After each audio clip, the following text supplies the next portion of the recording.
7 days ન્યૂઝમાં આપનું સ્વાગત છે। વડોદરા શહેરમાં વિશ્વામિત્રી નદીની ચાલતી કામગીરીનું નિરીક્ષણ કરવા માટે પાલિકાના અધિકારીઓએ મુલાકાત લીધી। ગત 2 વર્ષથી વડોદરા શહેરમાં માનવ સર્જિતના કારણે વડોદરાના નાગરિકોએ બે વાર પૂરની પરિસ્થિતિને હેરાન પરેશાન થઈ ગયા, ત્યારે તંત્ર દ્વારા વિશ્વામિત્રી નદીને ઊંડી અને પહોળી કરવાની કામગીરી હાથ ધરવામાં આવે છે।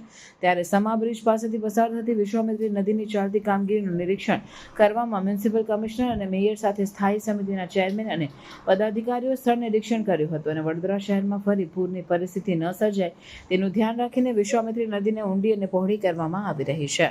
અત્યાર સુધીમાં જે 24.7 કિલોમીટર વિશ્વામિત્રી નદીનું વાઇડનિંગ રિસેક્શન જંગલ કટિંગનું કામ હતું, તેમાંથી 18 લાખ કરતાં વધુ ક્યુબિક મીટર માટી એમાંથી એક્સકેવેટ કરવામાં આવી છે। કહી શકાય કે 95% જેટલી કામગીરી પૂર્ણ થઈ છે। આવનારા સમયમાં 1 લાખ ક્યુબિક મીટર માટી કાઢવાની છે, જે આવનારા 10 દિવસમાં કામગીરી પૂર્ણ કરવામાં આવશે। અત્યારે ફાઇનલ ફિનિશિંગનું કામ ચાલી રહ્યું છે। જે નવા સ્લોપ બન્યા છે રિસેક્શનને લીધે એની સોઇલ લૂઝ હોય એટલે એને સ્ટેબિલાઇઝ કરવા માટે વેટીવર ગ્રાસ સિસ્ટમ લગાડવામાં આવી છે। આ Jio technical bio engineering solution છે, જેના થકી જે નવા સ્લોપ બન્યા છે એની ઉપર કોયર પાથરી અને એની ઉપર કોયરનું જીઓ ટેક્સટાઇલ્સ 700 GSMનું ફેબ્રિક લગાડી એ ફેબ્રિકને ફિક્સ કરવામાં આવે છે યુ બેન્ડથી, અને એમાં દરેક સ્ક્વેર મીટર 15 થી 25 જેટલા વેટીવર ગ્રાસના પ્લાન્ટ કરવામાં આવે છે। વેટીવર ગ્રાસની ખાસિયત એવી છે કે કોઈ પણ વાતાવરણમાં ઉગી શકે છે, પાણી સારું એબ્સોર્બ કરે છે, પાણીની જરૂર પડે એનું હાઇટ 130 થી 50 સેન્ટીમીટર જમીનની ઉપર હોય, પરંતુ જમીનની અંદર 3 થી 4 મીટર સુધી એના મૂળિયા વર્ટિકલી ડેવલપ થતા હોય છે અને ઇન્ટરલોકિંગ મૂળિયાને લીધે સોઇલ સ્ટેબિલાઇઝ થતી હોય છે। આ મૂળિયાના ખાસિયત એ છે કે જમીનમાં રહેલા ફોસ્ફરસ સલ્ફરને પણ એબ્સોર્બ કરે છે। નદીના કિનારે વોટર બોડીમાં જે યુટ્રોફિકેશન કહીએ કે જેમાં સલ્ફર અને ફોસ્ફરસનું પ્રમાણ વધી જતું હોય છે એને પણ ઓછું કરે છે, એટલે પાણીની બાયોલોજિકલ ઓક્સિજન ડિમાન્ડ પણ મેન્ટેન કરે છે, પાણીનું રેગ્યુલર ક્લિનિંગ પણ થયા કરે છે, એટલે વોટર બોડીનું ફાઇટો રેમેડિએશન પણ આ રૂટ સિસ્ટમથી થતું હોય છે।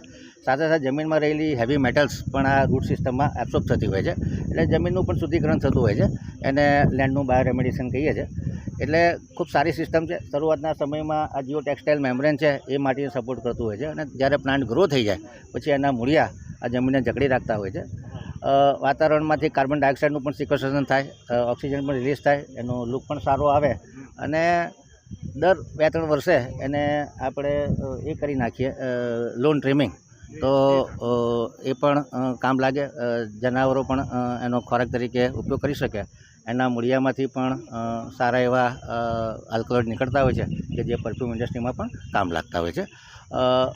સાથે સાથે જે ચોમાસાને લગતી અન્ય કામગીરી છે, આજવા સરોવરનું ડ્રેજિંગ એ લગભગ 35 થી 40% જેટલું પૂર્ણ થયું છે। જે પ્રતાપપુરા સરોવર છે એની પણ કામગીરી 40% જેટલી પૂર્ણ થઈ છે। દેણાની કામગીરી લગભગ 100% પૂર્ણ થઈ ગઈ છે, અને જે રીતે પર્કોલેટિંગ વેલ અને ડીપ રિચાર્જ વેલની કામગીરી છે એ પણ ફૂલ ફોર્સમાં ચાલી રહી છે। અત્યાર સુધીમાં 200 જેટલા વેલ પતી ગયા છે અને 300 જેટલા વેલની કામગીરી પ્રગતિ હેઠળ છે। જે અલગ અલગ ઝોનમાં વરસાદી કેચપીટ સાફ કરવાની છે, વરસાદી ગટરોની સાફ સફાઈ છે અને આંસોની સાફ સફાઈ છે, એની કામગીરી પણ 70 થી 90% જેટલી પૂર્ણ થવા આવી છે।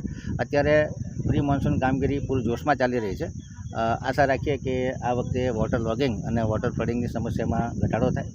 જે રીતે વિશ્વામિત્રીનું ડ્રેજિંગ રિસેક્શન કરવામાં આવ્યું છે એની કેરિંગ કેપેસિટી 800 ક્યુમેકથી વધારીને 1100 થી 1150 ક્યુમેક કરવામાં આવી છે, 30 થી 40% જેટલી કેપેસિટીમાં વધારો કર્યો છે। એટલે ગઈ વખત કરતાં 30 થી 40% વરસાદ વધુ પડે તો પણ પૂર ના આવે એ પ્રમાણેનું આયોજન કોર્પોરેશન દ્વારા કરવામાં આવ્યું છે।